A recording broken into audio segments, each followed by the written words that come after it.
E hoje nós vamos falar com o Dr. Antônio Mello, cirurgião plástico em Ribeirão Preto, que vai falar sobre branding e como isso é importante no seu posicionamento digital. É através dele que você vai ter resultados medíocres ou alavancar a sua clínica frente ao mundo digital, que hoje em dia é extremamente importante. Então, não perca essa entrevista.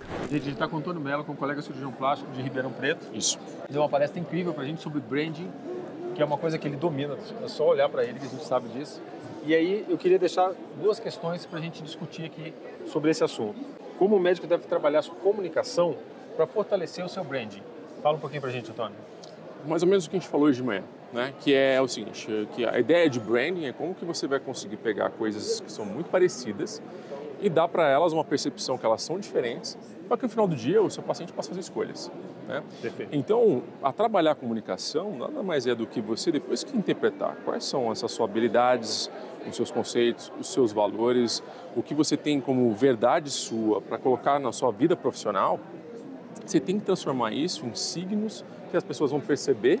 E aí você vai ter que usar a comunicação para que elas recebam esses signos, elas interpretem isso como valores seus, e aí você vai conseguir ter uma troca com elas, e elas vão se identificar e vão acabar te escolhendo como o seu médico delas no final do dia, entendeu? Então, tipo assim, quando a gente vai ter o jeito de se vestir, o jeito de se falar, o jeito de se comportar, que a gente pensa branding muito aquela parte de papelaria, logo, essas coisas todas, mas uma coisa que chamou a atenção numa pessoa que eu vi falando sobre isso é também como a gente resolve problemas, como é que a gente recebe, quais são os valores que a gente coloca lá no lidar com eles ali no dia a dia, e se isso tudo não for comunicado, não tem como eles saberem, entendeu? Perfeito. Então eu acho que a amarração final, você faz um diagnóstico de quem é você e comunica. Perfeito.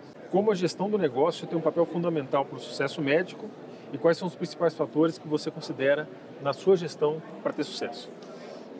Eu vou quebrar um pouquinho essa pergunta em duas coisas. Perfeito. Não é a gestão do negócio para o sucesso médico, é a gestão do negócio para o sucesso do negócio.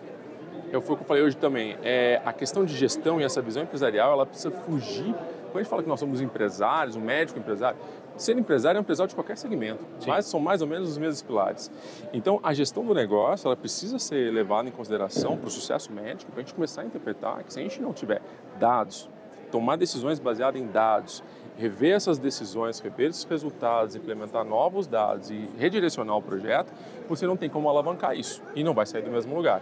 Então, acho que a gestão foi um grande divisor de águas para mim, mais recente. Então, o ano passado foi todo sobre gestão, para a gente conseguir ter essas ferramentas para analisar esses dados, essas ferramentas de tomada de decisão e sabendo para onde eu quero chegar agora, com os dados que eu tenho em mão, a gente consegue chegar lá. Fica muito mais fácil, né? Fica muito mais fácil. A gente tecnicamente é muito preparado na faculdade, mas do ponto de vista de gestão a gente não tem absolutamente nada. Então você sabe resolver qualquer problema cirúrgico com a maior tranquilidade do mundo. Sim. Mas a gente se bate muito em pequenos problemas administrativos e de gestão e até de pessoal principalmente, né? Sim. Porque a gente não é preparado para isso, né?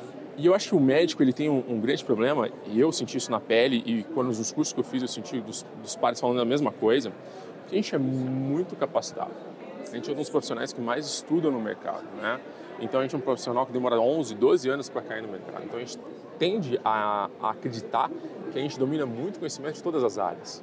E não é verdade. Não é verdade. Não é verdade. Não é verdade. A gente é muito mal preparado em gestão. Então se a gente não buscar isso, esse conhecimento fora, e outra, talvez a gente não vai ficar o melhor gestor do mundo, mas é entendendo que cada área é importante, você vai suplementando isso com pessoas. Sim, eu acho que o importante não é a gente se tornar o melhor gestor, mas a gente entender a gestão para cobrar do melhor gestor os resultados que a gente precisa. Como eu disse hoje de manhã para o maestro. Você sabe o que você quer de cada músico, mas você não precisa tocar flauta como uma maestria. Porque o tocador de flauta vai tocar melhor do que você. Vai fazer para você. Isso aí. Gente, muito obrigado, Antônio. Prazer, obrigado conhecer você. pessoalmente. Também. Já te seguia. Obrigado. E agora, o nosso conteúdo aqui. Fica muito grato aí com a tua presença. Valeu. Eu que agradeço. Obrigado.